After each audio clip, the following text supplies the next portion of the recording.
નમસ્કાર દર્શક મિત્રો, @ગુજરાતમાં આપણું સ્વાગત છે। લોકસભાની ચૂંટણીને લઈને એવું કહી શકાય કે માથે આવીને ઊભી છે અને આવામાં હાલ દરેક પક્ષે પોતપોતાની પાર્ટીને જીત અપાવવા માટે જીતોડ મહેનતમાં લાગી જવું જોઈએ, જેમાં ભાજપ તો ધડાધડ કામે લાગી ગઈ છે, પરંતુ બીજી તરફ આમ આદમી પાર્ટી અને કોંગ્રેસ હજુ પણ ગઠબંધનને લઈને મૂંઝવણમાં છે। એ વાત જુદી છે કે આમ આદમી પાર્ટી દ્વારા ઉમેદવારોના નામ જાહેર કર્યા બાદ આ ગઠબંધન થશે કે નહીં તે સવાલોના ઘેરામાં આવ્યું છે, પરંતુ હવે એવું લાગે છે કે ડેડિયાપાડાના ધારાસભ્ય ચેતર વસાવાની ગઠબંધનને લઈને ધીરજ ખૂટી ગઈ છે, કારણ કે હવે એવા સમાચાર સામે આવ્યા છે કે ધારાસભ્ય ચેતર વસાવાએ કોંગ્રેસને ચીમકી આપી છે કે ઝડપથી નિર્ણય લઈ લો, નહીં તો ઉમેદવાર જાહેર કરવામાં આવશે।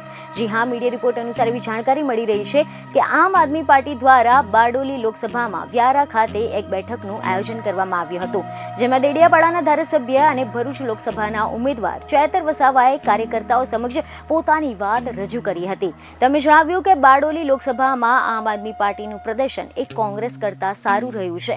અહીંયા આમ આદમી પાર્ટીનું સંગઠન પણ ઘણું બધું મજબૂત છે।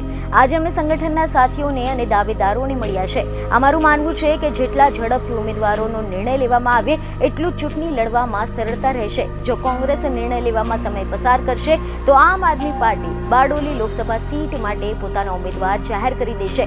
તમે જણાવી દઈએ કે ખબરો અનુસાર એવી જાણકારી મળી રહી છે કે આ બેઠક દરમિયાન આમ આદમી પાર્ટીના પ્રદેશ મહામંત્રી મનોજ સોરઠિયાએ કાર્યકર્તાઓ સમક્ષ પોતાની વાત રજૂ કરી હતી, જેમાં તેમણે જણાવ્યું કે આમ આદમી પાર્ટી બારડોલી લોકસભા સીટ પરથી ચૂંટણી લડવા માટે તૈયાર છે।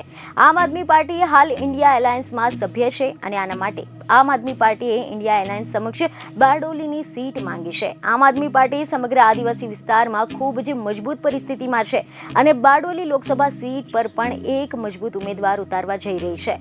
બીજને ખબર સાથે ફરી મળીશું। ધન્યવાદ।